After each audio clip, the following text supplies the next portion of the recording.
Okay, guys, let's reconvene here.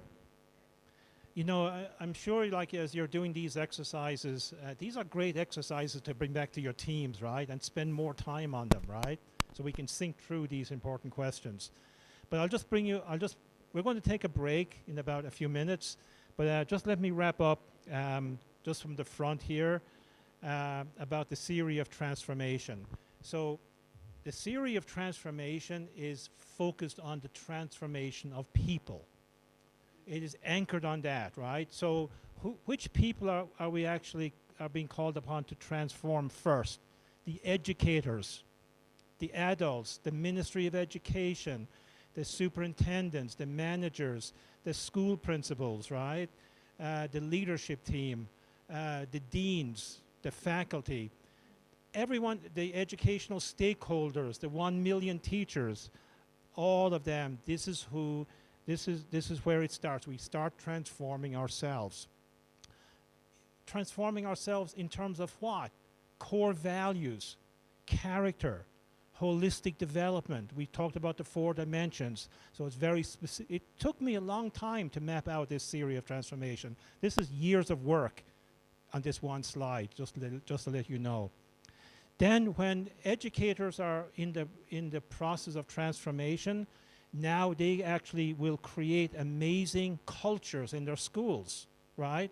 They actually will create what we call a great school. A great school has a great culture, and universities and TVETs and so on. And also that drives, transform people, and a transformed culture drives continuous innovation. We need to be continually innovating in our educational institutions, and the region needs to be continually innovating. The ministry needs to be continually innovating. What does that mean? Adding more value every single day, adding more value, continually innovating, right? If you're not transforming yourself, you don't have the resources to be innovating. It won't last, it won't endure, in my experience. And then finally, the ultimate goal, the students that we often say are student-centric, the students then will be transformed because they're just imitating the educators. That's all they're doing. It's an imitation thing, right? They're looking at their beloved teachers growing, developing, and they're inspired. They will map that. They will actually grow and develop too, right?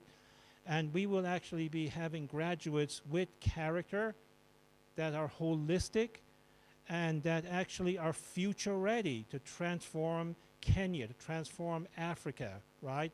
That's what we mean by an African fit for the 21st century. It is a student graduate with character, the ability to relate well, who has vitality, who is innovative, who's entrepreneurial, who can be a job creator, and on, right?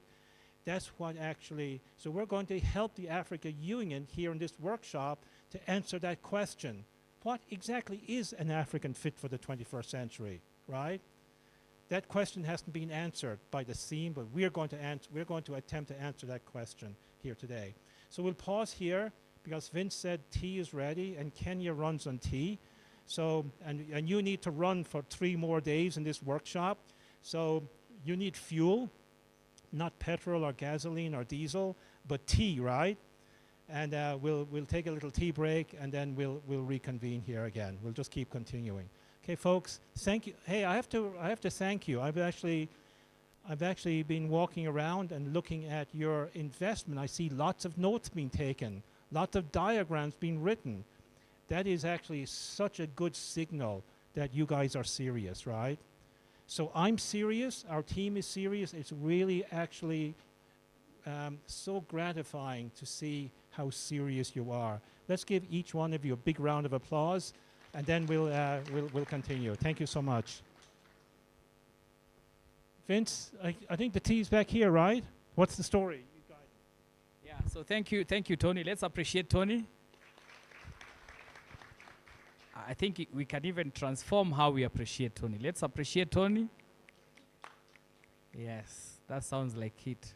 So thank you very much, Tony. So we'd like to take a short health break. And our tea, we are going to take it from there. So let me look at the time. Right now, it's 12:14 for the maths teacher. This is where you shine. So 12:14 plus 25 minutes. Or we make it shorter. Maybe 20 minutes. So 20 minutes, that's, we need to come back at 12:34. And then you do the other session, then we can, because we only have 2 sessions today.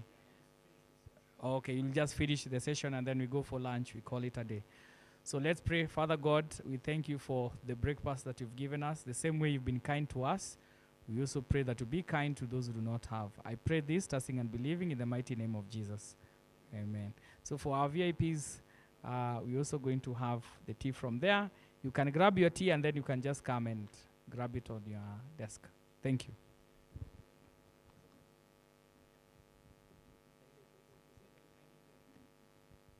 Okay. For our VIPs, I understand we have an arrangement made. So where we are doing the roundtable discussion in the morning, so that's where we are going. And I'll request we follow the director, Bwana James Kioko. Thank you.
major plus one more. We were taught 4 principles, or I call them people in math.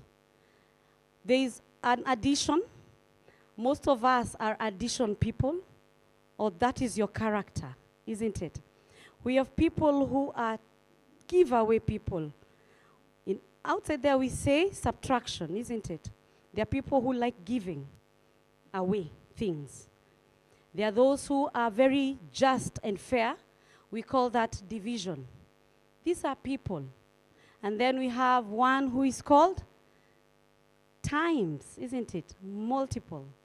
We have these as characteristics. One is a phlegmatic, one is a choleric, one is a sanguine, one is a melancholic. And in this room, in this workshop, we have these characteristics amongst us, whom we must acknowledge and appreciate, because without those, we cannot have the equal, who is the king or queen, who actually tells you you've done it right, or kindly repeat once more. We don't say wrong.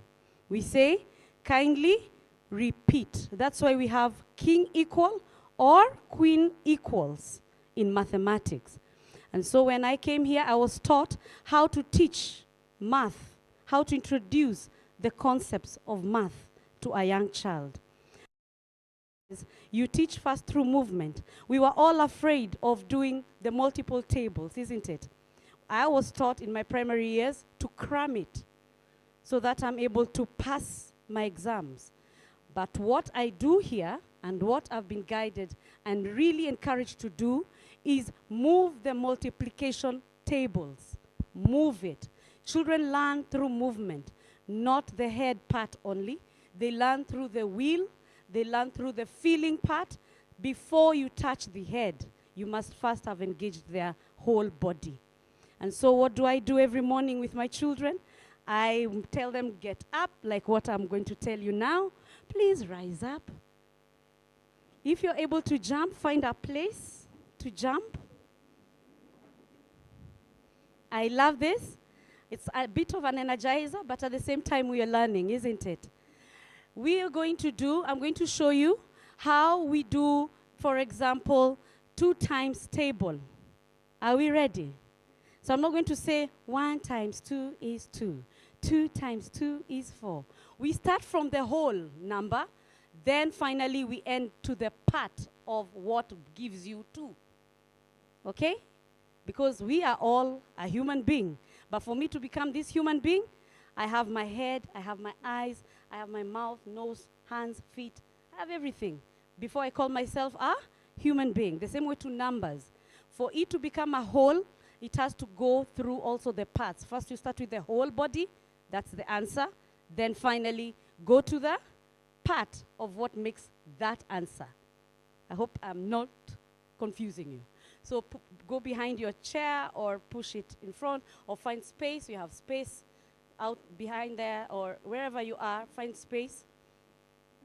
And you're going to do the 2 times table, and I'm going to start 2, 4, 6, like that, okay? I'm going to use my feet only first. 1, 2, 3, 4, 5, 6, 7, 8, 10, 12, 14, 16, 18, 20, 22, 24. When I jump with my children, they learn through movement every morning. So we jump before I start teaching. So there's a part in my lesson, 2-hour lesson, that is basically only known as purposeful movement. So I'm engaging them, and they are learning, and they are laughing at each other, but at the same time, they're enjoying. Can we start? Can we try it? We do it together, so it's, I call it Caesar, back together. Caesar, back together. Caesar, back together.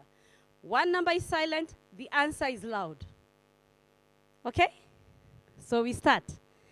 1, 2, 3, 4, 5, 6, 7, 8, 9, 10, 11, 12, 13, 14, 16, 17, 18, 20, 22, 24. Well done. And I love the smile. You are all smiling at me, and I love it. So you can imagine when I'm seeing my children smile back at me, and I'm also smiling back at them.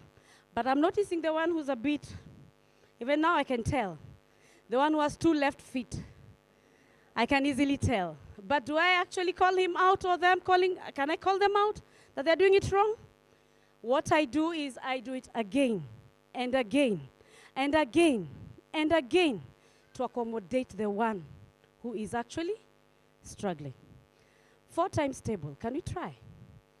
So it's Caesar, Caesar, apart, together. Caesar, Caesar, apart, together. Can I try first? Do you see? 1, 2, 3, 4, 5, 6, 7, 8, 9, 10, 11, 12, 13, 14, 15, 16, 17, 18, 19, 20, 21, 22, 23, 24, 25, 26, 27, 28, 29, 30, 32, 33, 34, 35, 36, 37, 38, 40, 41, 42, 43, 44, 48. It's all in the mind and the body. If you do it again and again, let's do it only once, and then we call it the first jump of the day. Is that okay? 3, 2, 1, and go.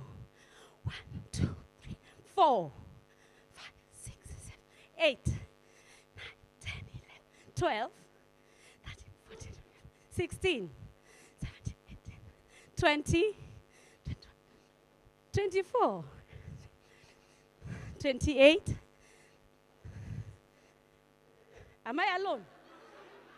Look at my children. Did you see my children? Can you see where I got you? You're enjoying it, looking at me, and still learning. And that's now real learning. Thank you very much.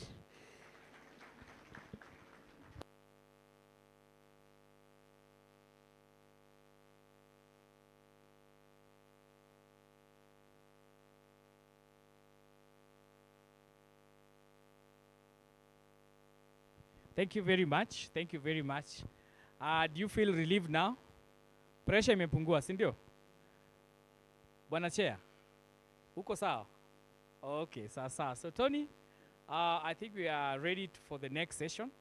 We've done some exercise so that the blood can circulate within our system. So back to you.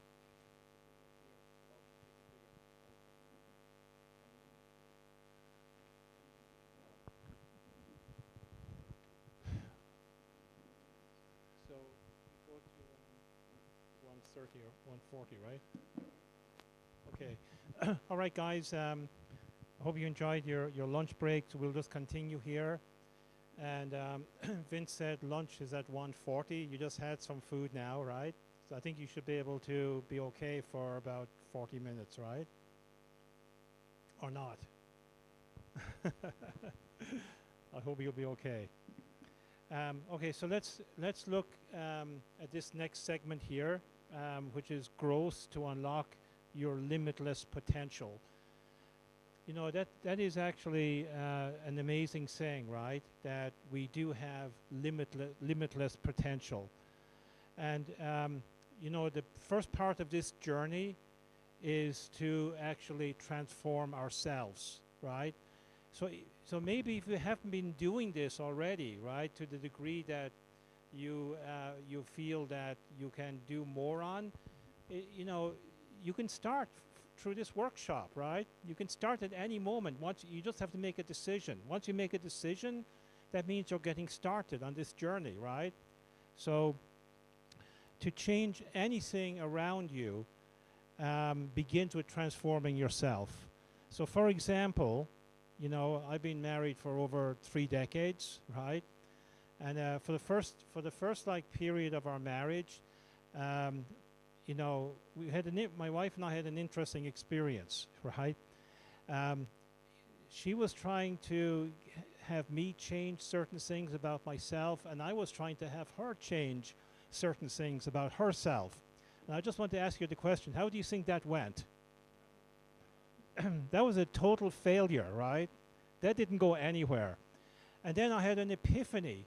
This is like 10 years into our marriage. I realized somehow that if, for our relationship to grow to the next level, there's only one way out. I have to change myself.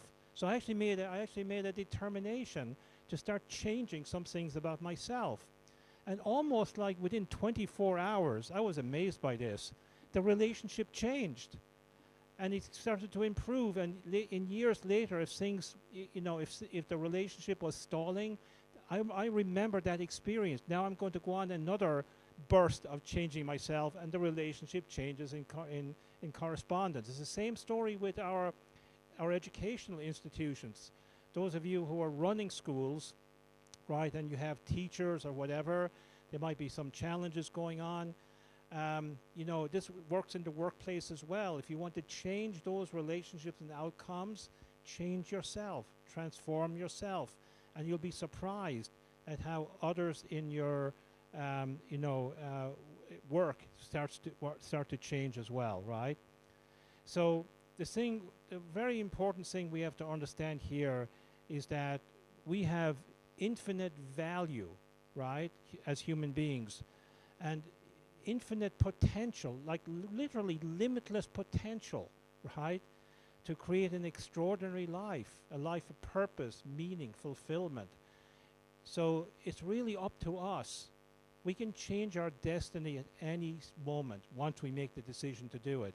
So I know oftentimes we think that our potential is only a little bit more than what it currently is. It's actually way more, and we'll actually talk about that in a few minutes. Warren Buffett, the CEO of Berkshire Hathaway, one of the most successful investors in the world, right? A few years ago, when he would have like stakeholder meetings, a question he got asked, and he has been asked this question many times, right? So people would ask him, what is the best investment you can make right now? Is it in real estate? Is it in the health sector? Is it in the technology sector, right? They want some stock tips, essentially, right? So they asked that question, what is the best investment you can make? And his answer was quite surprising. It was not a stock tip. He said the best investment you can make is in yourself. Like if you invest in stocks, you're taking a risk. So we know historically stocks increase, right? We do know that. But we're in economic winter at the moment, right? Stocks are not doing that great right now, right? But if you invest in yourself and you unlock more of your potential, that is a guaranteed return on that investment. That you're able to add more value, right, to your home life, to your job, your work, your outreach to the community. That is an investment that keeps paying off and paying off and paying off as you unlock more of your potential, right? Because as you actually transform yourself, you're able to transform all kinds of things around you, and that's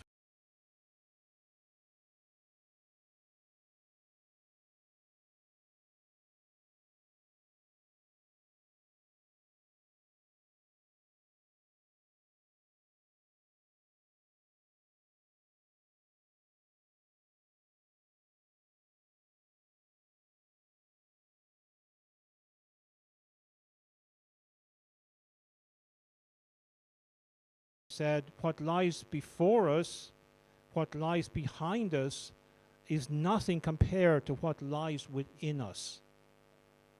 So what lies within us is that actually incredible value that we have as human beings, right? Animals don't have that kind of value, and we'll actually be talking about that pretty soon. So as we're talking about this unlocking of our potential, it does require intentional growth, right, in all 4 dimensions. So you can pick all 4 of them, you can pick 2 of them, you can pick 1 of them, but the challenge we have is to grow in these dimensions. And the educational system, the purpose of education, is to nurture growth in all 4 dimensions. So we're talking about nurturing holistic beings, but the specifics of that are actually nurturing growth in the spiritual moral dimension, the emotional relational dimension, the physical vitality, and the mental cognitive. So when you stop growing in any of these, or in all of them, or in any combination of them, right, that area immediately starts to deteriorate or dying. So you're either in one of 2 states in these dimensions. You're either growing in that state or you're dying. It's either one or the other. If somebody says you're just stagnant, that's a complete lie. There's only 2 options here. It's black and white. You're either growing or you're dying, right? It's as simple as that, okay? We know this from trees, right? There's a big campaign to plant trees, right? So the expectation is is for the tree to grow. You have to nurture it, right, with water and so on and so forth. It's the same with us too. So this actually means intentionally strengthening yourself to build new habits. So in the spiritual moral dimension, this is seeking deeper understanding, to seek truth, righteousness, goodness, love, and so on. In the emotional area is to feel. This is the world of feelings, right? This is the world where your body releases endorphins, dopamine, and so on. These are chemicals that are connected to feelings. You're not imagining this. If you're sad, that's chemicals flowing in your body, right, that make you sad. If a mother who has a newborn baby, she's loaded with chemicals to love that baby. We're designed like this, right?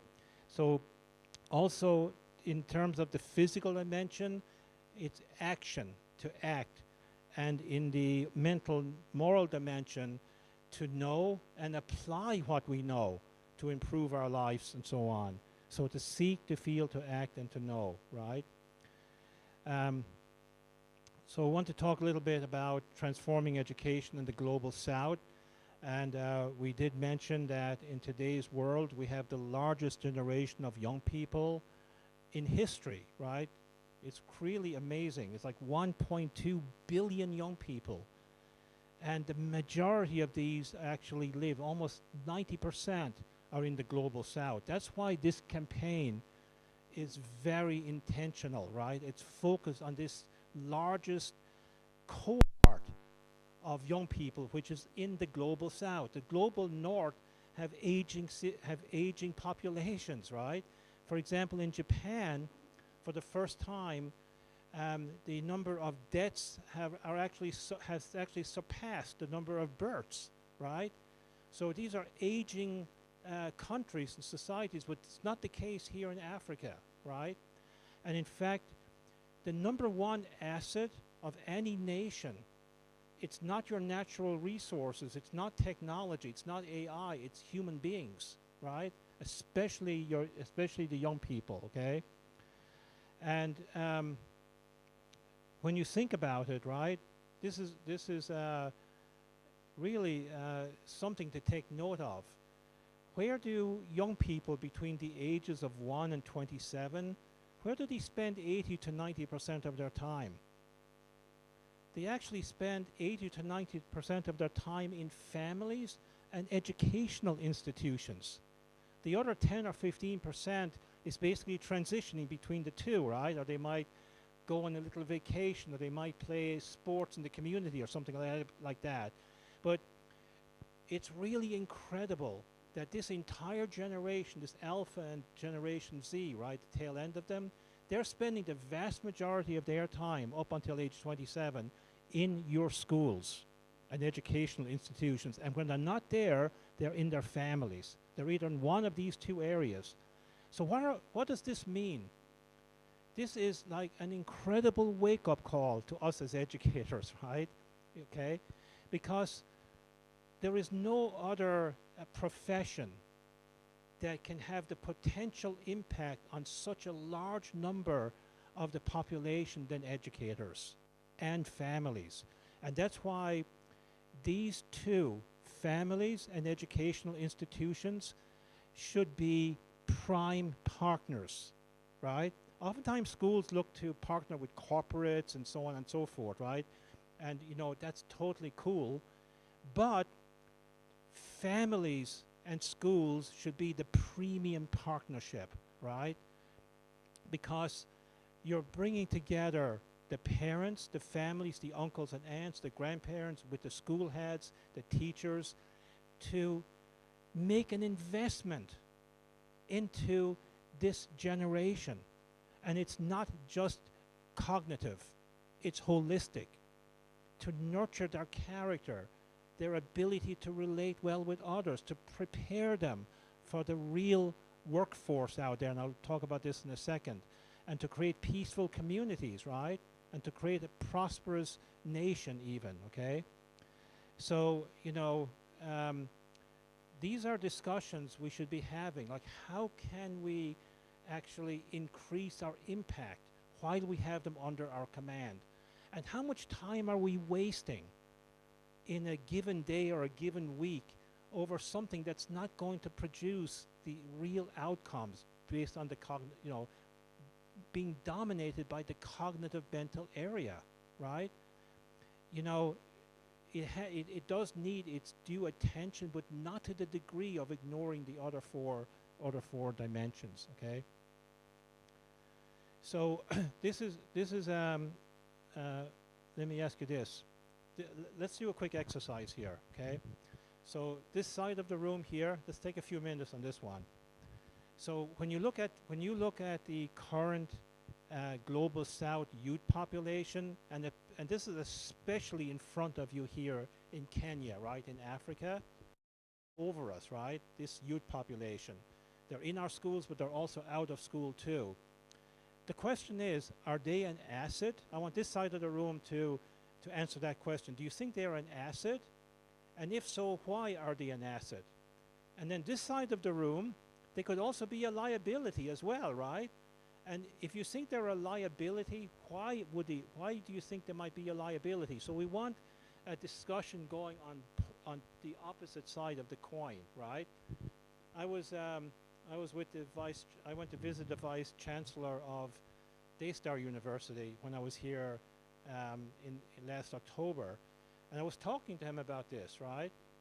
Professor Laban, about this youth population being an asset, and he actually retorted, but they also could be a liability, right? And we had a very interesting discussion. So let's actually explore this.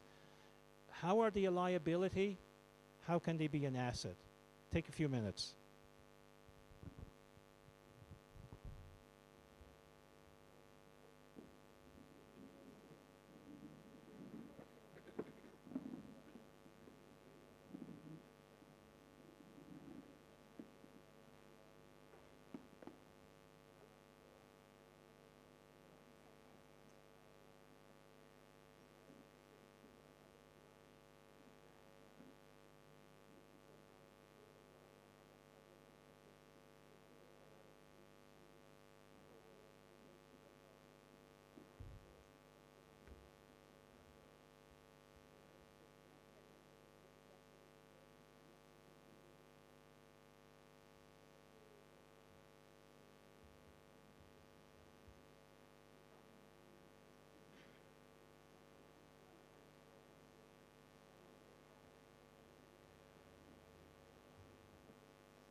Okay, guys, let's reconvene here.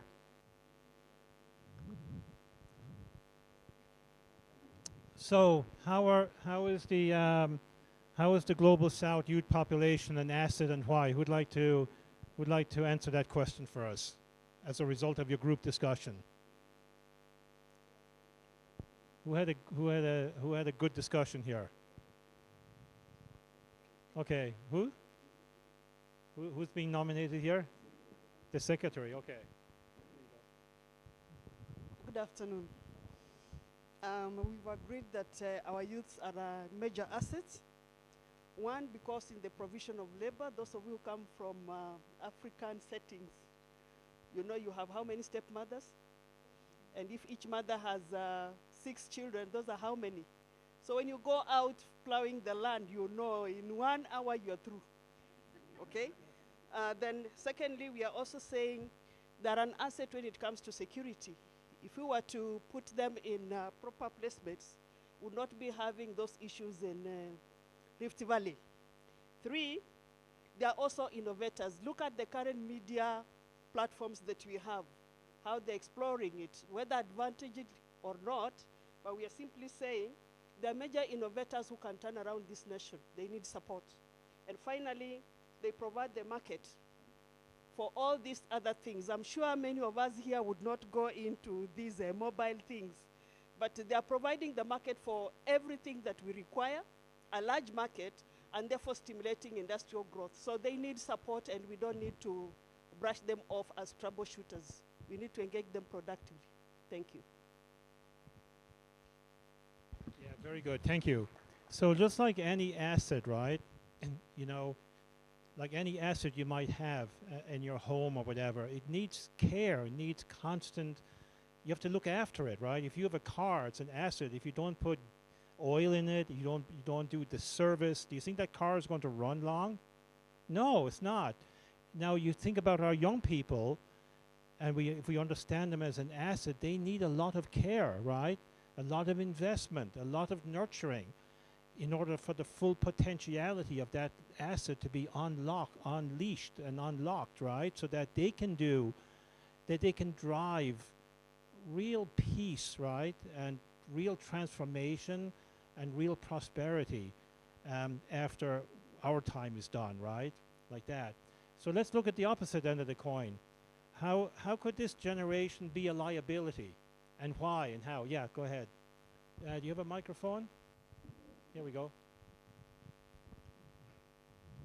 They could also be a liability. So let's hear from that perspective. Good afternoon. My name is Joy from Crawford International School. So we identify that children are a blessing, but sometimes they can be a liability. Some of the things that we have identified in our group is, one, the lack of management skills. They end up wasting resources. You buy for them this, they waste it because they don't see why they should take care of it. So we have so much wastage because of lack of management skills, and therefore a parent will end up spending so much money just to replace those wasted resources. Then over-dependency or high dependency. No, they cannot think on their own sometimes. So they have to be told, now go do this. So sometimes they have to push them. Now, you've talked about gadgets. They're there with their gadgets. Yes, they're being innovative. They're coming up with new ideas. You can tell them, just go and do this. And like, hold on, I still have to do this. And so you have to keep on pushing them. And they're guiding them all the time, which is a bit annoying sometimes.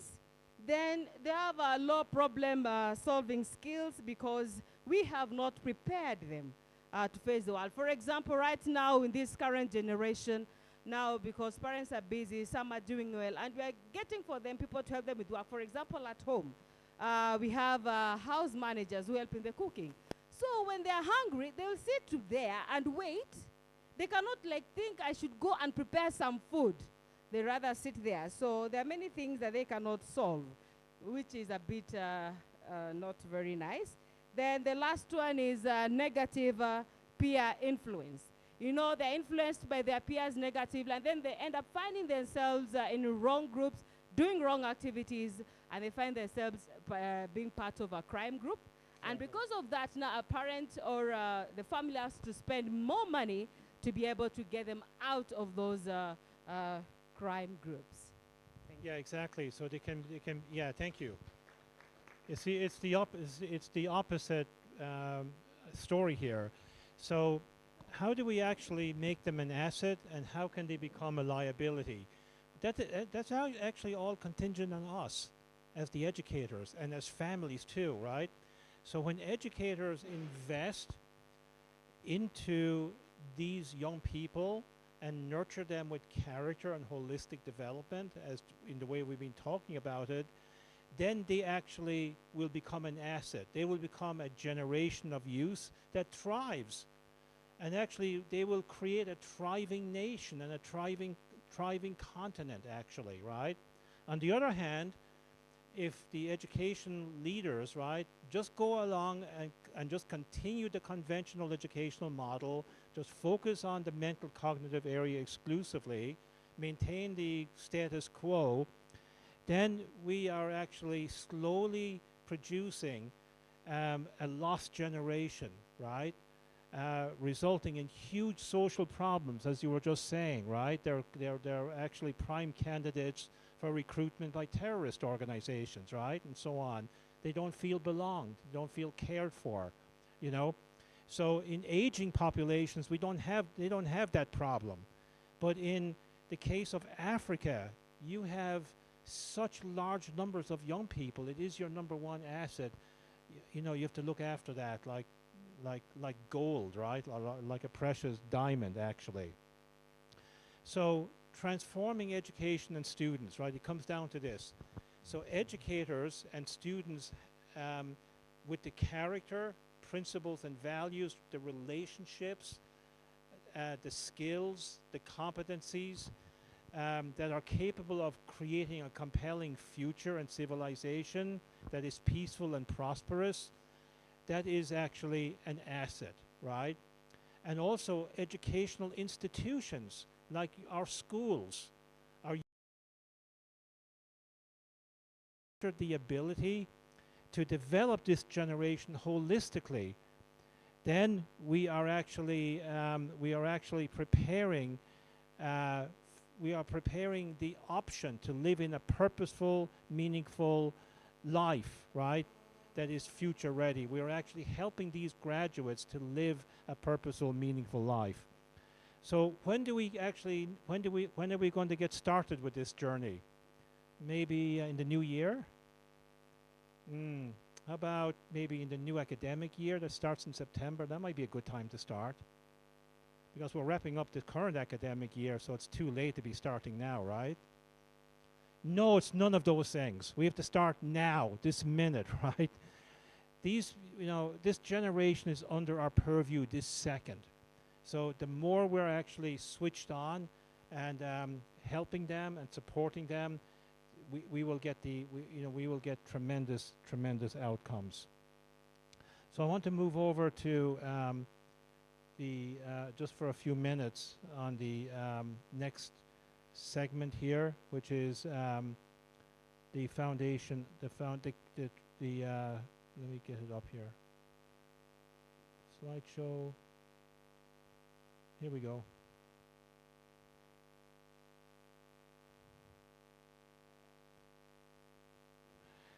So we're going to go on to the next segment here. At least get it started before lunch. We will do lunch in about 15 minutes, but I just want to get started on it. And that is the case for and foundation of character. So we didn't hear a lot about character so far in the conference so far, but you're going to hear a lot about it now, right? And this afternoon. And we're going to go deep on this one, okay? So character is part of the spiritual moral dimension. So this is the dimension that is the hometown of character, right? And the spiritual moral dimension, right, it's not equal to the other three dimensions. This is the primary dimension. This is a primary dimension. This has more value than the other three combined, actually, right? And why is that? It's real simple, because human beings we're the only species on the planet that have a spiritual moral dimension. How many of you have pets, like, you know, a dog, a cat, a baby tiger, something like that, right? I mean, we're in Africa, so that's a possibility, right? Any of you have a dog or a parakeet or something like that? Up hands. What do you have? A dog. So does your dog have a spiritual moral dimension? I just want to check about the dogs in Africa, but in America they don't have. But what about here? They don't have, right? Only human beings have this dimension, right? And that's why you don't see like a dog civilization, right? They don't do that kind of thing. Neither do the lions or tigers or the wildebeest, right? Only human beings. We're incredible, actually, when you think about it, right? And as far as we know, we're the only species in the universe, right? Human beings. It looks like it seems like there's not aliens out there, right? There's no evidence of it, except in scientific movies, right? Science fiction movies. But it looks like planet Earth is the only place that has human beings with a spiritual moral dimension. That is crazy if you think about it, right? We have found no evidence of another species like us in the universe as of this second, okay? This is us. This is us right here. So this dimension is primary. So what are the constituent parts of this dimension? Okay, first of all, we have something called the conscience. The conscience is like a moral compass, so to speak. We all have a conscience. Your pets don't have a conscience. The animals, the birds don't have a conscience, right? Only human beings have a conscience. And the conscience points to a North Star. And that North Star is universal principles and moral laws. So just like there's scientific principles and gravity and so on, there's also actually spiritual and moral principles.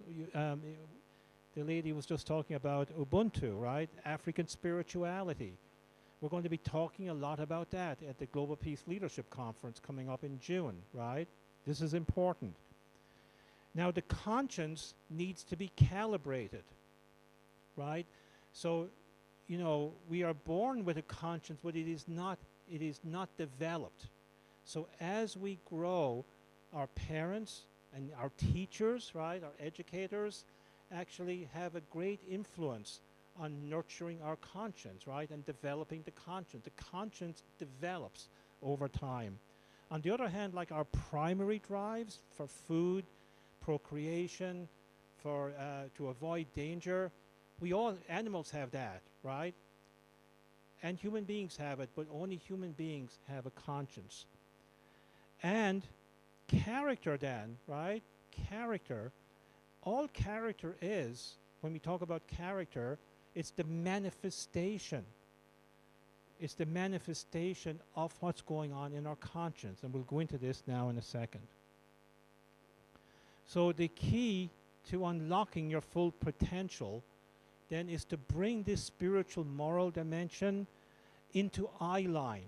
Right now, for most people, this is out of eye line, and especially in the education sector, it is a little bit too much out of eye line.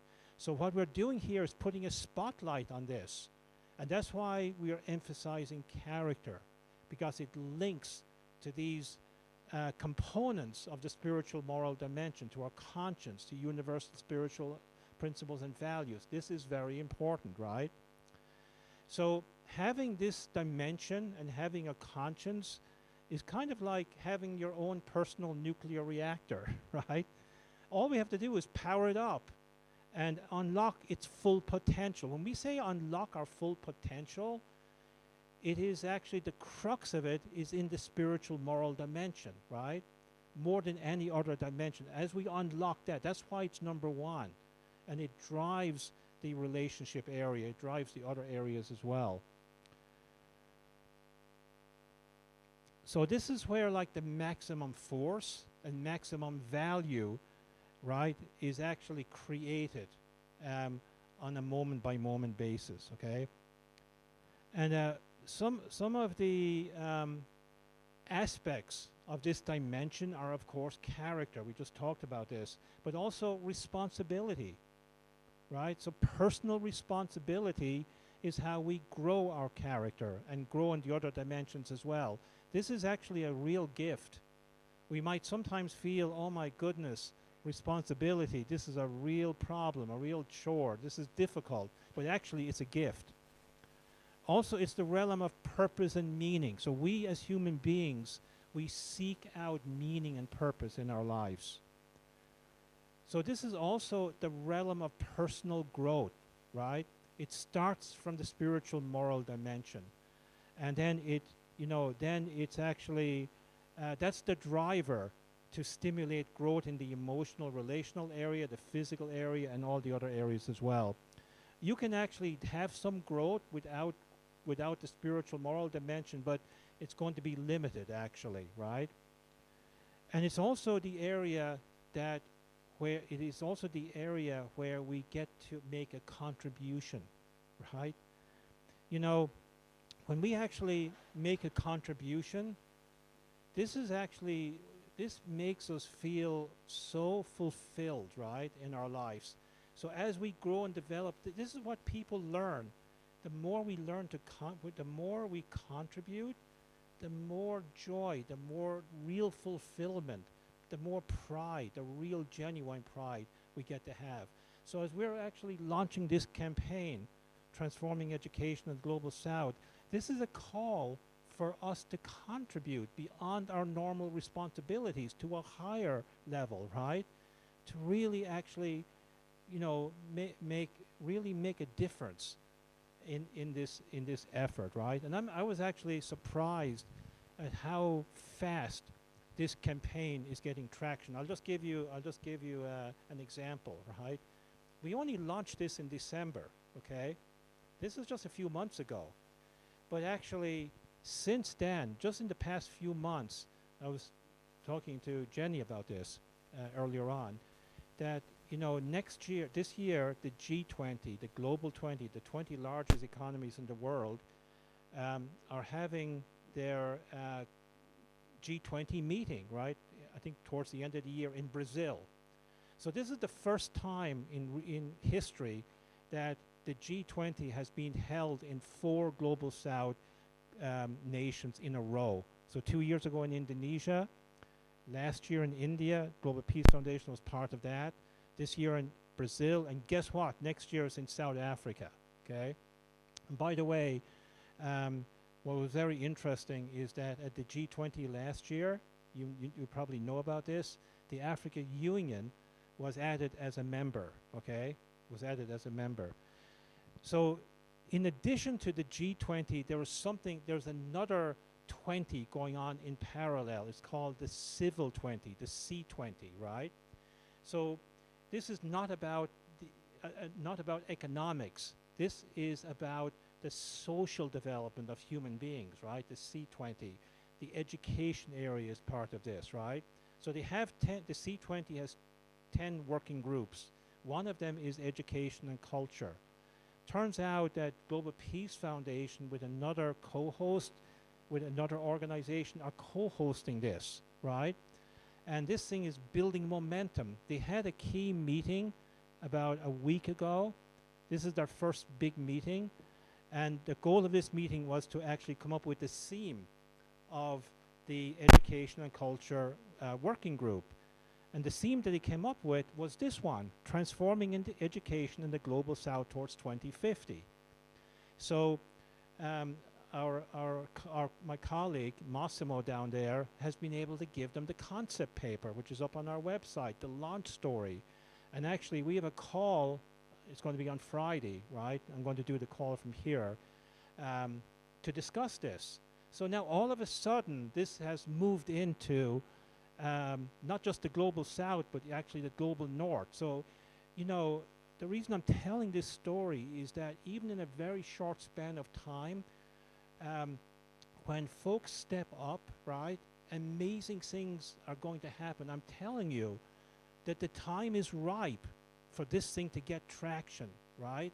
The opportunities are ripe right now. Maybe in your past experience, right, you might have been aware of opportunities and passed them up. But I'm telling you, right now, we in this room have the opportunity. It's a once-in-a-lifetime opportunity to make a significant difference, right, in this sector. After 300 years of stagnation, this is on us. And you may feel, oh, there's not much I can do.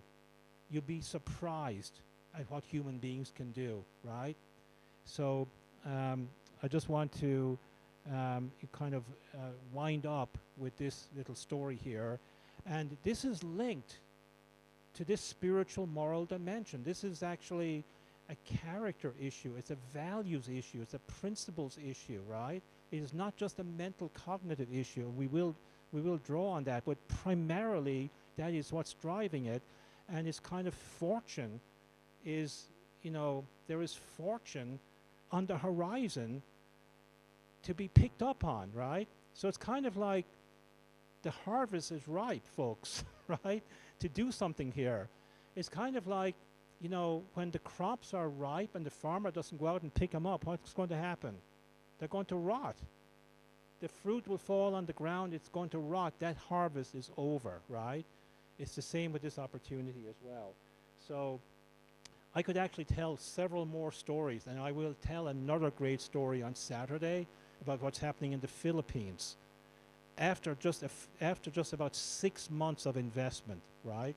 So I will tell that story on Saturday. So there is incredible traction in this area. So I would love to see Kenya being a leader in this campaign, right? Especially here in Africa, okay? And that's the reason we're all gathered here today, okay? So I think I see food out there, and I hear stomachs rumbling, and you're going to hate me big time if I don't stop now and allow the physical vitality area to get full attention for the next little period of time. We've been talking about the other dimensions, so now we're going to take care of the physical dimension, right? And enjoy lunch, and we'll come back and we'll continue and finish this one up. Okay, guys? Thank you.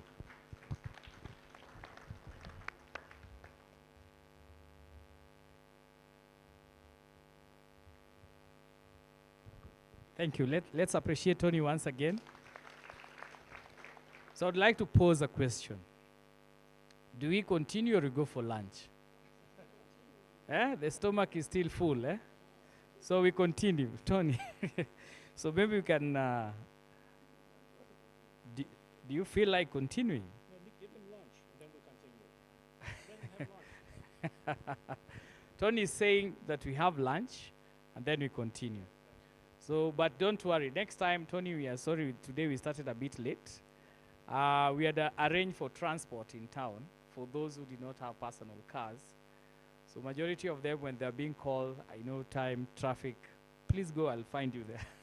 So next time, tomorrow will be quite early. We'll start on time. So we'll not have lunch come. Breakfast, lunch, how many time difference? 10 minutes. Somebody is really planning for us. We want to reduce this. Okay, so I'll request then we go for lunch. We go for a bite, and then after that, we come back. What's the time right now? Daniel? 20 to 2. So can we come 20 past? Is that okay? 20 past 2. 40 minutes. So let's pray. Father, in the mighty name of Jesus, we want to pray for lunch. We pray that as we are going to have this lunch, you bless the person who has also provided